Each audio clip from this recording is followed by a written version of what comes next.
Hello friends, welcome to easy notes for your online study channel. आप सबके अपने YouTube channel पे आप सभी का बहुत बहुत स्वागत है।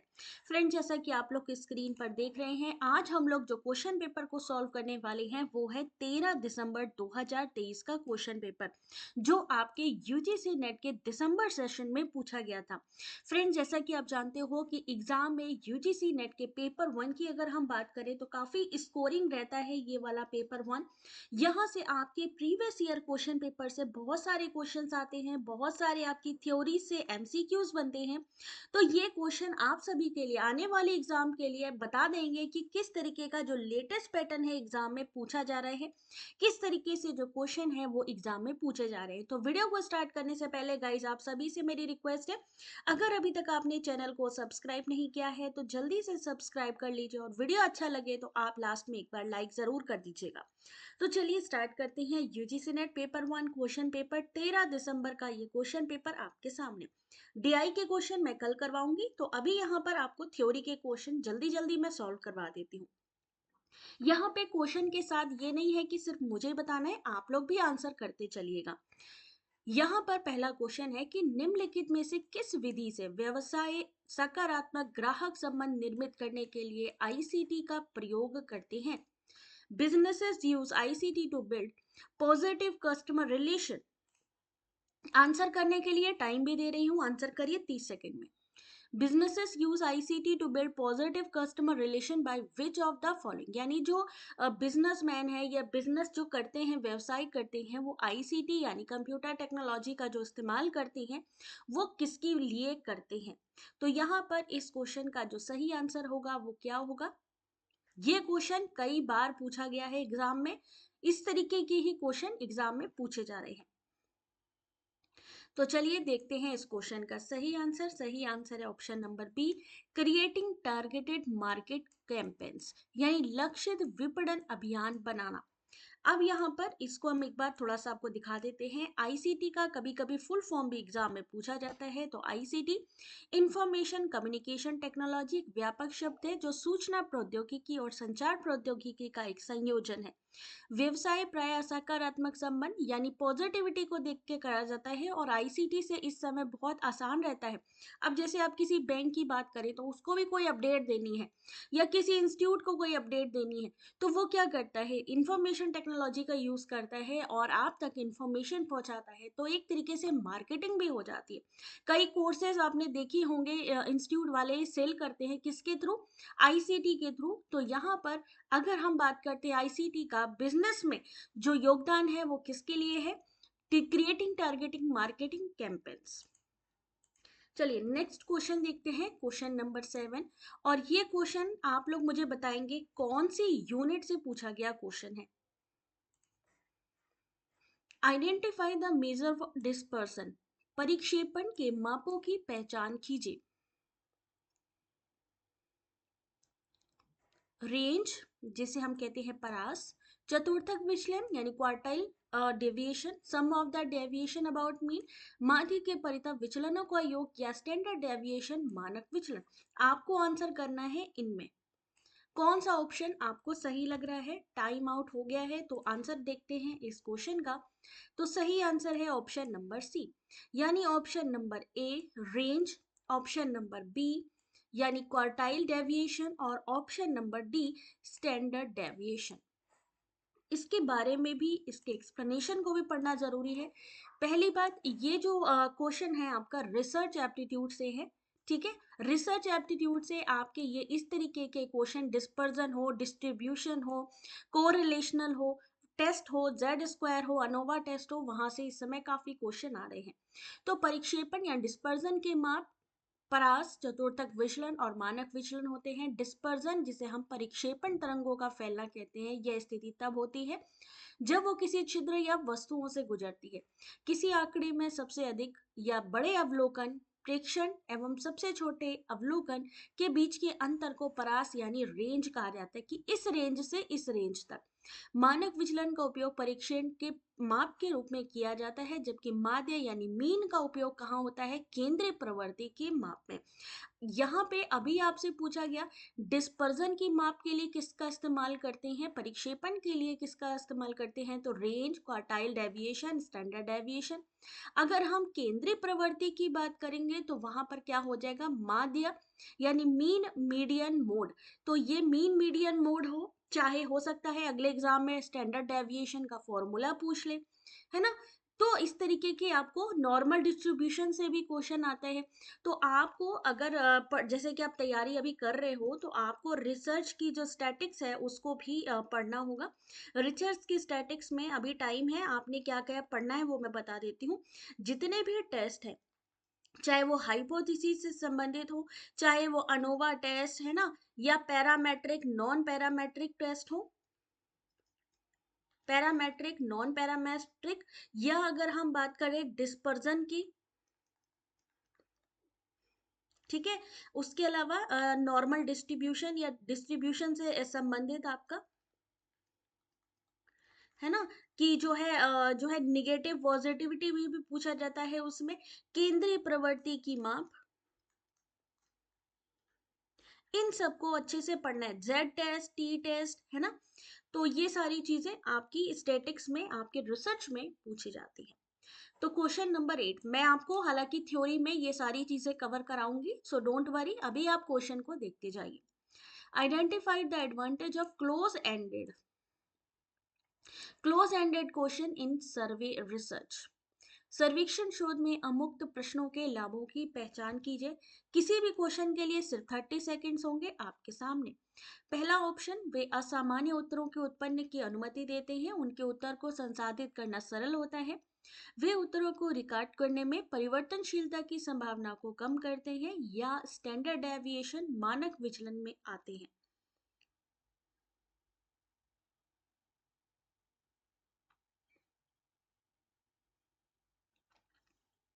तो चलिए देखते हैं इस क्वेश्चन का जो सही आंसर है वो क्या होगा। तो इस क्वेश्चन का सही आंसर है ऑप्शन नंबर बी, यानी B and C only. B और सी ओनली, यानी उनके उत्तरों को संसाधित करना आसान होता है और वे उत्तरों को रिकॉर्ड करने में परिवर्तनशीलता की संभावना को भी कम कर देता है। इसका एक्सप्लेनेशन जो है आपको इसी पीडीएफ के दौरान मिल जाएगा। आपको इस पीडीएफ को भी आप हमारे वेबसाइट से कलेक्ट कर सकते हो। सर्वेक्षण शोध मुख्यतः विचारों, मतों, भावनाओं के आकलन को कहा जाता है, जो कि सीमित, विशिष्ट, वैश्विक या व्यापक हो सकता है। जैसे कि मान लीजिए किसी पॉलिटिकल पार्टी के बारे में आपको पता करना है तो आप वहां फील्ड पे जाओगे, पता करोगे। सर्वे मेथड क्या हुआ, जब हम डायरेक्टली जाकर किसी चीज को हम टेस्ट करते हैं, हम चेक करते हैं, ऑब्जर्व करते हैं। वो हम किसी के भी थ्रू कर सकते हैं, हम क्वेश्चन के थ्रू कर सकते हैं, या हम वर्बली भी उनसे क्वेश्चन कर सकते हैं। तो सर्वे अनुसंधान में क्लोज एंडेड प्रश्नों के लाभ ये हैं कि वे उत्तरों की रिकॉर्डिंग में परिवर्तनशीलता की संभावना को कम कर देते हैं, यानी वो आंसर को चेंज करने की जो गुंजाइश होती है उसको कम कर देते हैं। साथ ही उनके उत्तरों को संसाधित करना भी आसान होता है। सर्वे रिसर्च से इस समय काफी क्वेश्चन आ रहे हैं, इसलिए सर्वे रिसर्च के स्टेप और सर्वे रिसर्च क्या है जरूर पढ़ लीजिए। चलिए नेक्स्ट क्वेश्चन आपके सामने टाइम स्टार्ट कर रही हूँ अब। पर्यावरणीय संचार में प्रकृति का मानवीय प्रस्तुतिकरण शामिल है। स्टेटमेंट 2 है कि पर्यावरणीय संचार, अभी तक हम लोग कम्युनिकेशन के बारे में पढ़ रहे थे, बट अब यहाँ पर एक और टॉपिक दिखने को आया है। एक तो आपका बुद्धिस्ट कम्युनिकेशन से आ रहा है, बुद्धिस्ट कम्युनिकेशन जो नया टॉपिक है। सेकंड आपका इन्वायरमेंटल कम्युनिकेशन, इन्वायरमेंटल कम्युनिकेशन। तो इस क्वेश्चन का क्या आंसर होगा,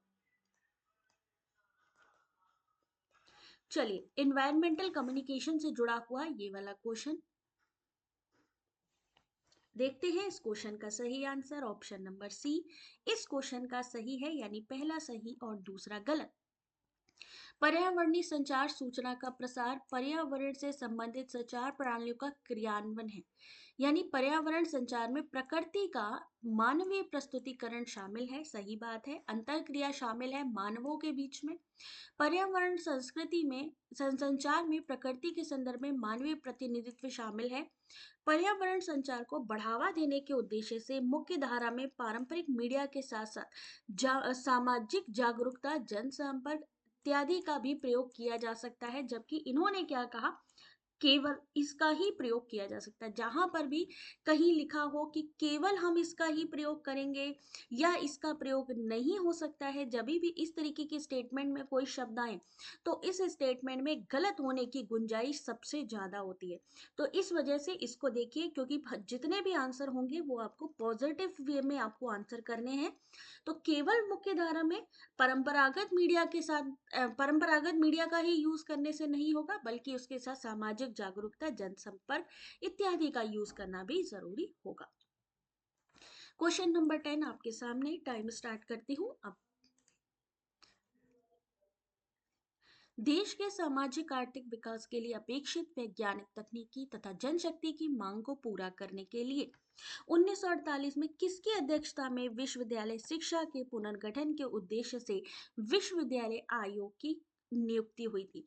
सेम सिर्फ इन्होंने ये चीज पूछी है कि 1948 में जो आपका विश्वविद्यालय शिक्षा आयोग बना था, किसके द्वारा उसकी नियुक्ति हुई थी, पुनर्गठन के उद्देश्य से विश्वविद्यालय आयोग की नियुक्ति हुई थी, किसने बनाया था ये।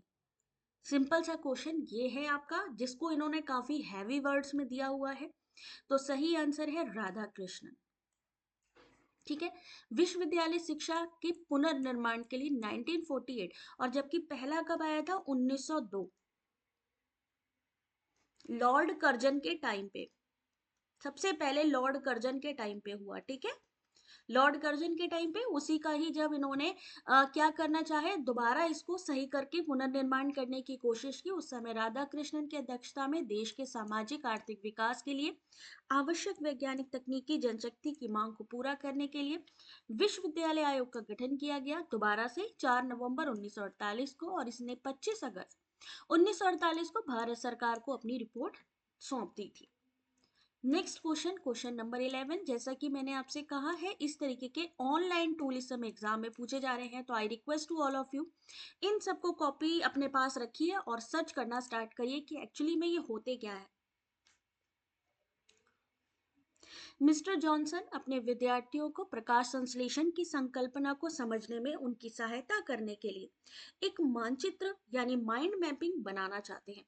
कौन सा उसके लिए सबसे उपयुक्त है, यानी अगर हमें माइंड मैपिंग का कोई जो है संकल्पना बनानी है, कॉन्सेप्ट बनाना है, तो उसके लिए हम कौन सा एप्लीकेशन यूज करेंगे, माइंड मिस्टर, एड पजल, नियरपॉड या हॉट पोटैटो।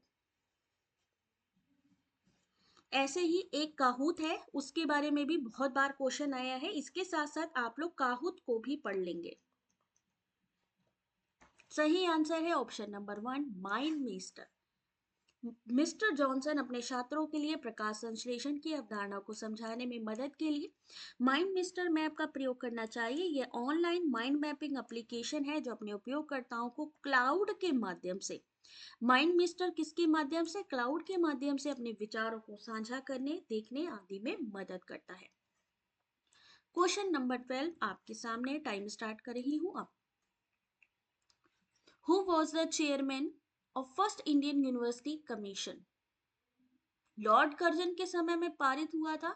लॉर्ड कर्जन के समय पे जो आपका ये जो मीटिंग बुलाई गई थी पहले भारतीय विश्वविद्यालय आयोग की 1902 में, लेकिन उस भारतीय विश्वविद्यालय आयोग के पहले अध्यक्ष कौन थे।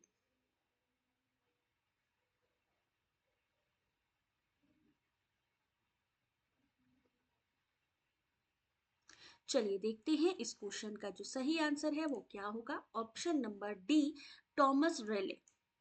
देखिए यहाँ पे साफ है मेंशन, 1902 में गवर्नर जनरल लॉर्ड कर्जन ने भारत में उच्च शिक्षा की स्थिति की समीक्षा और उनकी स्थिति में सुधार के लिए टॉमस रेले की अध्यक्षता में प्रथम भारतीय विश्वविद्यालय आयोग का गठन किया था। इसके तहत निजी कॉलेजों को विश्वविद्यालयों से संबंधित करने की प्रक्रिया को कठिन कर दिया गया। उच्च शिक्षा विश्वविद्यालयों के विकास के लिए प्रतिवर्ष 5 लाख रुपए के हिसाब से 5 वर्षों तक अनुदान देने का प्रावधान किया गया था। तो ये सबसे पहले पूछा जाता है कि 1902 में कौन था गवर्नर जिसके जब ये पारित हुआ, और दूसरा ये आपका कि उस समय प्रथम भारतीय विश्वविद्यालय जो बना था उसके अध्यक्ष कौन थे, तो वो थे टॉमस रेले। क्वेश्चन नंबर 13 आप सभी के सामने। अपनी यातायात परिवहन की समस्याओं के समाधान हेतु हमें साइकिल के बड़े पैमाने पर उत्पादन के लिए और अधिक धन लगाना होगा। एबीसीडी कंपनी लिमिटेड के सीईओ ऐसा कहते हैं। उपर्युक्त युक्ति में कौन सा तर्क दोष दिया गया है? Slippery slope, appeal to inappropriate authority, ad hominem या हैस्टी जनरलाइजेशन। मतलब हमें अगर यातायात परिवहन की समस्याओं का समाधान करना है, हमें ट्रांसपोर्टेशन प्रॉब्लम का समाधान करना है, तो हमें बाइसिकल की प्रोडक्शन पे जोर देना है। दो चीजें अलग अलग हैं। अब आपको ये बताना है कि यहाँ पे कौन सी फैलेसी आएगी। तो सही आंसर है appeal to an appropriate authority. अपनी यातायात परिवहन की समस्याओं के समाधान के लिए हमें साइकिल के बड़े पैमाने पर उत्पादन के लिए और अधिक धन लगाना होगा। एबीसीडी कंपनी के सीईओ ऐसा कहते हैं। एबीसीडी लिमिटेड कंपनी के सीईओ का ऐसा कहना है। अनुप्रयुक्त प्राधिकरण से की गई अपील यह तर्कदोष पैदा करता है। प्राधिकरण से अपील करने की भ्रांति तर्कदोष एक प्रकार की औपचारिक भ्रांति या तर्कदोष है जिसका अर्थ तार्किक त्रुटि में निहित होता है। ठीक है, सीईओ है किसका? एबीसीडी कंपनी का। अब सीईओ पूरा मैनेजमेंट देखता है, सारी चीजें करता है, हर एक चीज को। और यहाँ पे हम यातायात परिवहन की बात कर रहे हैं, ट्रांसपोर्टेशन की पूरी बात कर रहे हैं, ना कि किसी एक चीज की प्रोडक्शन की बात कर रहे हैं। तो यातायात परिवहन की बात है तो उसकी समस्याओं का समाधान कौन करेगा? आरटीओ करेगा, है ना। और एबीसीडी कंपनी क्या है? एक प्रोडक्ट बनाती है, उसके बारे में बात है। तो ये दोनों ही चीजें अलग अलग हैं क्योंकि यातायात परिवहन आरटीओ से संबंधित है कहीं ना कहीं, और यहाँ पे एबीसीडी कंपनी के सीईओ कह रहे हैं कि और अधिक प्रोडक्शन करना चाहिए साइकिल का। तो साइकिल में तो सिर्फ एक प्रोडक्ट आएगा, बट यातायात परिवहन की समस्याओं के समाधान के लिए हमें एक बड़े लेवल पर यातायात विभाग में बात करनी होगी, परिवहन विभाग से बात करनी होगी। इस वजह से यहाँ पे appeal to an appropriate authority, यानी जिसको उस चीज के बारे में नॉलेज नहीं है, जिस चीज के बारे में उसको ठीक से पता नहीं है, वहां पर उस चीज से हमें कहा गया है, उस चीज से प्रूफ करने की कोशिश की गई है। इस वजह से यहाँ पे ऑप्शन नंबर बी। ठीक है, क्वेश्चन नंबर 14, निम्नलिखित में से कौन सा सही है?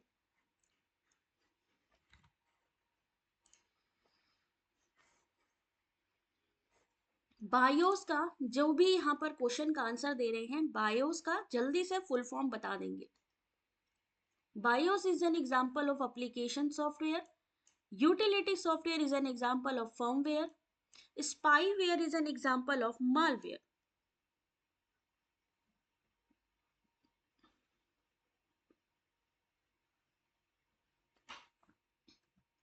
तो चलिए देखते हैं इस क्वेश्चन का सही आंसर। ऑप्शन नंबर सी, यानी केवल सी सही है। स्पाईवेयर मेलवेयर का एक उदाहरण है, ये कथन सत्य है। स्पाईवेयर एक प्रकार का दुर्भावनापूर्ण सॉफ्टवेयर है या मालवेयर है जो आमतौर पर यूजर्स की अनुमति के बिना ही डिवाइस पर इंस्टॉल किया जाता है। स्पाई का मतलब जासूसी करना, यानी बिना किसी की जानकारी के लिए के आप उसकी जो इंफॉर्मेशन है आप कलेक्ट करते हो, ठीक है ना। यूटिलिटी सॉफ्टवेयर एक ऐसा सॉफ्टवेयर है, कंप्यूटर सॉफ्टवेयर है, जो कंप्यूटर को एनलाइन, कॉन्फ़िगरेट और ऑप्टिमाइज मेंटेनेंस करने में मदद करता है। जैसे यूटिलिटी सॉफ्टवेयर की अगर हम बात करें तो यूटिलिटी सॉफ्टवेयर में क्या आएगा? जैसे आपके एंटीवायरस हो गए, एंटीवायरस हो गए, एंटीवायरस किसके अंतर्गत आएंगे? यूटिलिटी जो है आपकी सॉफ्टवेयर के अंतर्गत आएंगे। और बायोस एप्लीकेशन सॉफ्टवेयर का एक उदाहरण है, ये यहाँ पे गलत साबित होगा। सही आंसर क्या होगा? Option number C. Basic input output system है वो, क्या है? बायोस एप्लीकेशन नहीं है वो, सिस्टम सॉफ्टवेयर में यहाँ पे जो आपका जब स्टार्टिंग होती है प्रोसेस बायोस की, बेसिक इनपुट आउटपुट सिस्टम कहाँ पे होता है, ये जल्दी से कमेंट करके बताएंगे। नेक्स्ट क्वेश्चन है समस्या आधारित अधिगम, अधिगमकर्ता केंद्रित उपागम है। टाइम स्टार्ट कर रही हूँ अब। Problem based learning is a learner centred approach. निर्देशित खोज अधिगम में विद्यार्थियों को शिक्षक निर्देशित प्रश्नों एवं निर्देशों की सहायता के बिना उनकी समझ निर्मित करने के लिए प्रोत्साहित किया जाता है। In guided discovery learning, students are encouraged to construct their understanding without the assistance of teacher, guided questions and directions.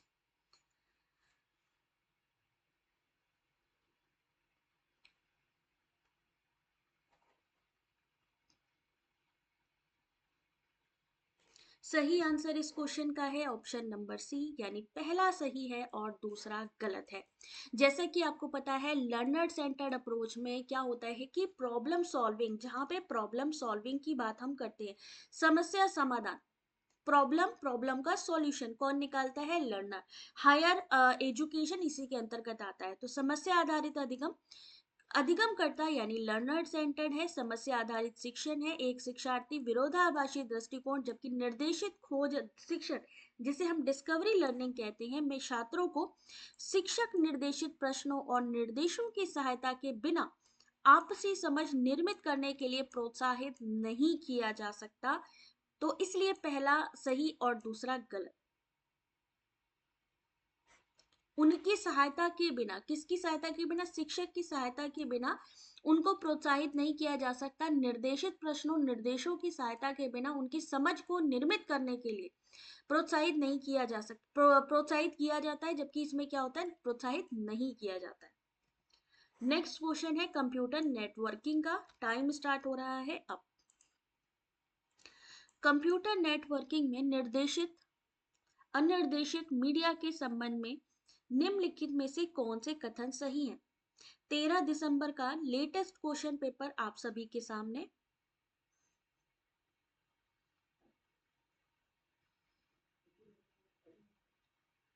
Option A और B only, option number B A and C only, option number C B and C only, और option number D A B C only. जहां पर भी आपको लगे speed ज्यादा हो रही है, वीडियो को वहीं पर पॉज कर लीजिए, पॉज करने के बाद क्वेश्चन को पढ़िए एंड देन कमेंट करिए। चलिए ध्यान से देखिए, इस क्वेश्चन का सही answer option number A and B, यानी निर्देशित मीडिया संचरण अनिर्देशित मीडिया संचरण की तुलना में उच्च स्पीड का अनुसमर्थन करते हैं। निर्देशित मीडिया में अनिर्देशित मीडिया के तुलना में कम हस्तक्षेप होता है, इसीलिए वो लोग हाई स्पीड का अनुसमर्थन करते हैं। नेक्स्ट क्वेश्चन है आपका एनवायरनमेंट से जुड़ा हुआ। मॉन्ट्रियल प्रोटोकॉल, मॉन्ट्रियल प्रोटोकॉल एक बहुपक्षीय पर्यावरण समझौता है जो लगभग 100 प्रकार के मानव निर्मित रसायनों के उत्पादन और खपत को विनियमित या नियंत्रित करता है। मॉन्ट्रियल प्रोटोकॉल पर्यावरण की रक्षा के लिए बनाई गई एक अंतरराष्ट्रीय संधि है।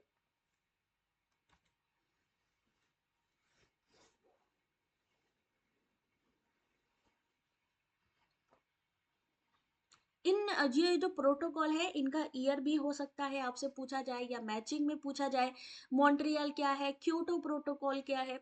तो इन सब के ईयर वाइज आपको डिस्क्रिप्शन पता होने चाहिए कि ये किसके लिए था। तो सही आंसर है ऑप्शन नंबर वन, ये दोनों ही सही है। तो मॉन्ट्रियल प्रोटोकॉल कब आया, 1987 में। ये एक अंतरराष्ट्रीय संधि है, बिल्कुल सही बात है। इसका उद्देश्य दुनिया भर में ओजोन क्षरण करने वाले पदार्थों को चरणबद्ध, ओजोन क्षरण यानी ओजोन की जो लेयर है उसको नुकसान पहुंचाने वाले जितने भी केमिकल्स हैं उनको समाप्त करके पृथ्वी की ओजोन परत को सुरक्षित करना है। मॉन्ट्रियल प्रोटोकॉल 16 सितंबर 1987 यानी 1987 में हस्ताक्षरित हुआ और लागू कब से हुआ, 1 जनवरी 1989 से। नेक्स्ट क्वेश्चन है आपके सामने। वे प्रक्रिया जिसके द्वारा किसी संदेश को किसी प्रकार के माध्यम से संचारित किया जाता है उसे किस प्रकार के संचार के रूप में पहचाना जाता है। The process by which a message is transmitted via some form of medium is identified as which type of communication?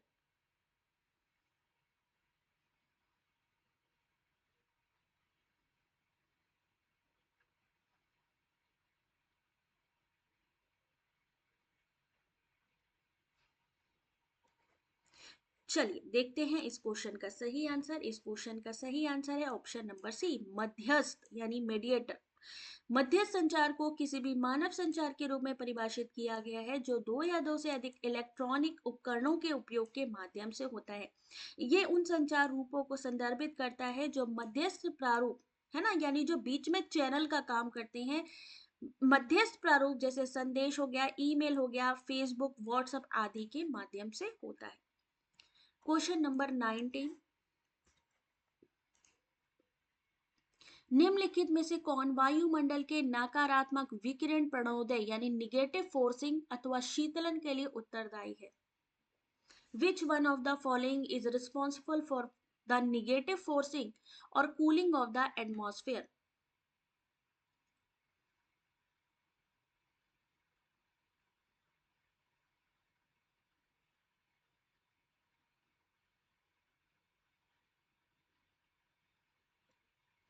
चलिए देखते हैं इस क्वेश्चन का सही आंसर। इस क्वेश्चन का सही आंसर है ऑप्शन नंबर सी, समताप मंडलीय ozone.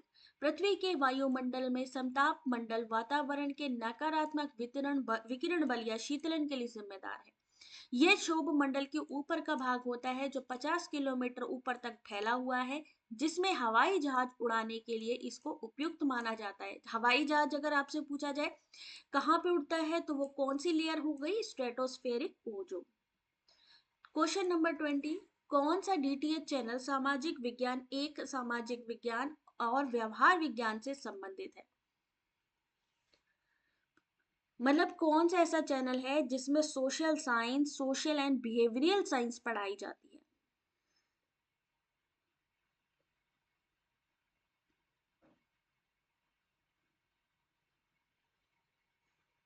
Channel number 2, channel number 6, channel number 3 या चैनल नंबर 5? टोटल कितने हैं स्वयं प्रभा के चैनल? 40। टोटल मिला के कितने हैं? 40 हैं। क्वेश्चन नंबर 20 सही आंसर है ऑप्शन नंबर सी, प्रबोध। अगर ध्यान से देखो तो ये चैनल तो वैसे ही संस्कृत वालों के लिए है। विधिक का मतलब लॉ होता है, लॉ मतलब ये जो लॉ करते हैं ना उनके लिए है। आपका प्रबंधन से समझ में आता है कि मैनेजमेंट से संबंधित है।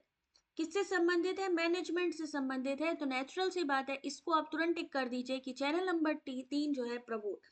प्रबोध डीटीएच चैनल सामाजिक विज्ञान एक, सामाजिक और व्यवहार विज्ञान से संबंधित है। स्वयं प्रभा डीटीएच चैनलों का एक समूह है जो सप्ताह के सातों दिन 24 घंटे जी सेट 15 उपग्रह के माध्यम से 32 नहीं बल्कि 40, अब 40 है यहाँ पे, उच्च गुणवत्ता वाले शैक्षिक चैनल प्रसारित करता है। चैनल नंबर 4 में शिक्षा, मनोविज्ञान, गृह विज्ञान से संबंधित है। क्वेश्चन नंबर 21 आपके सामने, तकनीकी विकास के कारण संचार जनसंचार बन गया है। उपग्रह और कंप्यूटरों के आने के साथ संचार पहले से कहीं अधिक कुशल और जटिल हो गया है।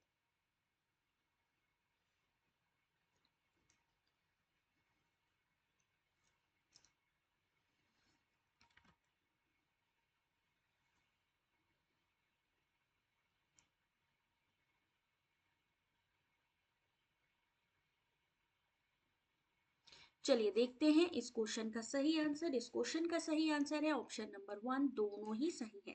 तकनीकी विकास के कारण संचार जन संचार बन गया, यानी बहुत दूर तक हम अपनी इंफॉर्मेशन दे सकते हैं संचार के माध्यम से।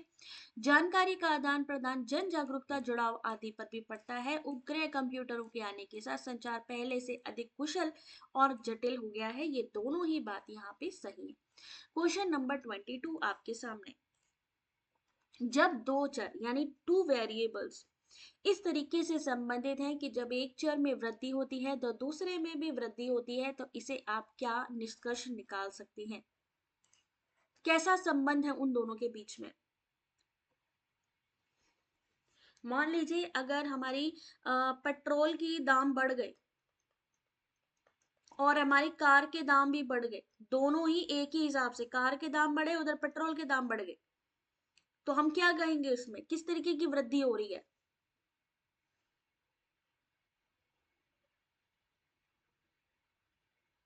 दो वेरिएबल इस तरीके से संबंधित है कि जब एक चर में वृद्धि है तो दूसरे में भी वृद्धि होती है, कि अगर हमारी ज्यादा कारें बिकने लगी तो हमारी पेट्रोल भी ज्यादा बिकने लग जाएगा। मान लीजिए हमारी कारें जो है 1,000 बिकने लगी हैं, तो जो हमारा पेट्रोल है वो भी 1,000 से ज्यादा लीटर का बिकने लग जाएगा, है ना? तो क्या होगा, पॉजिटिव इन दोनों के बीच में संबंध होगा, यानी कार की सेलिंग बढ़ी तो पेट्रोल की सेलिंग भी बढ़ गई, दोनों चर सकारात्मक रूप से संबंधित होंगे। सही answer, the two variables are positively associated. एक क्वेश्चन है कि कुछ किताबें, क्वेश्चन नंबर 23, बहुत आसान सा क्वेश्चन है, सॉल्व करके देखिएगा। कुछ किताबें हैं 400 से 500 प्रति किताब की कीमत पर खरीदी जाती हैं और 500 से 700 प्रति किताब तक की कीमत पर बेची जाती है। 10 पुस्तकें बेचने पर प्राप्त होने वाला अधिकतम संभावित लाभ इनमें क्या होगा?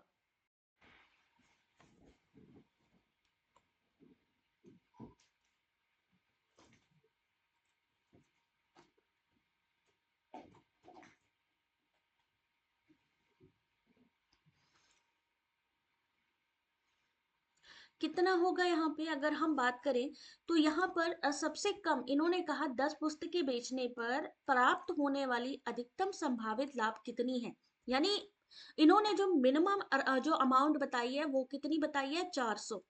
मिनिमम 400 से 500 यानी मिनिमम हो गई 400, और फिर 500 से 700 यानी क्या हुई आपकी 700, है ना? यहाँ पे ध्यान से देखिए, यहाँ मिनिमम हम 400 मान सकते हैं कि किताबें बिकी, 700 मान ली हमने जो है हाईएस्ट बिकी। हमने 10 पुस्तकें बेचने की बात करी तो 10 कर दीजिए, इनको 10 कर दीजिए कि मिनिमम अगर हमारी बिकी तो कितने में बिकी, 4,000 में बिकी, और अगर मैक्सिमम में बिकी तो वो कितने की बिकी, 7,000 में बिकी। अब क्या करेंगे, 7,000 में इस 4,000 को माइनस कर देंगे तो हमारा आंसर कितना आ जाएगा, कि हम अधिकतम संभावित लाभ जो हम मान सकते हैं वो कितना होगा, हमारा ऑप्शन नंबर बी 3,000 होगा। देखिए, सबसे कम क्रय मूल्य है 400, सबसे ज्यादा है 700। क्यों? क्योंकि भाई 400 से रेंज स्टार्ट हुई है ना, सबसे कम इसमें से कौन सा है, 400, और सबसे ज्यादा कितना है, 700। तो सबसे कम सबसे ज्यादा में हमने क्या किया, 10 पुस्तकें जो है उसका प्राइस यहाँ कर दिया, तो कितना हुआ, 4,000 7,000। आपस में इन दोनों का जो डिफरेंस है ये आप पता लगा लेंगे तो आपको पता लग जाएगा कितना ज्यादा लाभ हो सकता है। तो सही आंसर 3,000। तो यहाँ गाइस कंप्लीट करते हैं अभी के कुछ क्वेश्चंस को, नेक्स्ट क्लास में हम आपको प्रोवाइड करेंगे नेक्स्ट क्वेश्चन। जिसको भी ये पीडीएफ चाहिए कहाँ पर मिलेगी, ये देखिए वेबसाइट की लिंक है, और साथ ही आपको वेबसाइट के साथ साथ हमारे टेलीग्राम, इंस्टाग्राम, व्हाट्सएप चैनल, इन सबको भी ज्वाइन कर लीजिए। ये सारी की सारी चीजें आप लोगों के इंपॉर्टेंट है, जितने भी चैनल्स हैं, ठीक है? और बाकी अगर आपको समझ में ना आए कि किधर से पीडीएफ आपको डाउनलोड करनी है, वो लिंक नहीं मिल रहा है, कोई बात नहीं, आप हमें डायरेक्टली भी कमेंट कर सकते हैं। नेक्स्ट क्लास में हम इसको कंप्लीट कराएंगे विद डीआई के क्वेश्चंस। तब तक के लिए अगर अच्छी लगी हो वीडियो, इन्फॉर्मेशन अच्छी लगी हो तो वीडियो को एक लाइक और एक शेयर करिएगा।